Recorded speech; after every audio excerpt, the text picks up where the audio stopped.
Kublai pi baro kini gilonggi kubor bamta kasngi.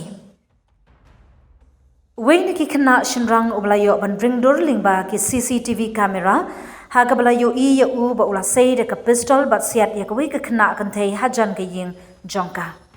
Katba kadang wan pai na library na Faridabad jongka Haryana ka belajar ha ka janmit jongka sngin kong. Ha ki durki balayo ring lingba ki CCTV jongka tei ka jingja lapen I ba uti Khynnah shinrang udang ap hajan ka wei ka tuk katba ka tei ka Khynnah Kynthei kadang ya ha ka liang persha katba kadang kren phone artan.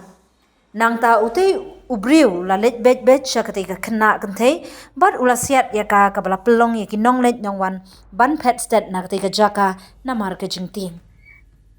Ya kini ka Khynnah Kynthei la pha ban sumar no mar ha ka wei na ki hospital bar ka jinglong jingman jongka lai thu ba ka dan hapeng ka met ka ba biang pura bat ki pulit ki thu ba uti Khynnah shinrang u I thu bha ya ka. Ki pulit ki le thu shu bala pentip shaki halor ka tei ka jingja ha ka bor kumba san shiteng janmin jong ka sining kong. Ngila yo jingtip ya gani ka jingja nin ka sngi ha ka por kumba san shiteng janmin bar ngila mar sha ka tei ka jaka belaja bala yalam ya ka tei ka Samla sha hospital minta kala jambha. Shu ki pulit ki la ong bala bu jingtho ya ka jingkran jongka bala register ya ka FIR.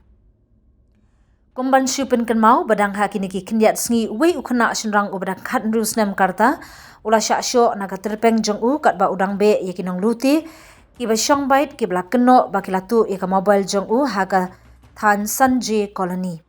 utei u bla mensau udei u bla tip kerteng da u Himanshu Verma u ba shong basa ha sanje colony ha sector 23 bat ula sha sumar ha ka wei ko hospital jong ki ru shiman ha ka ba ya menta udang don hapdeng ka jing shitom ka ba khamjur.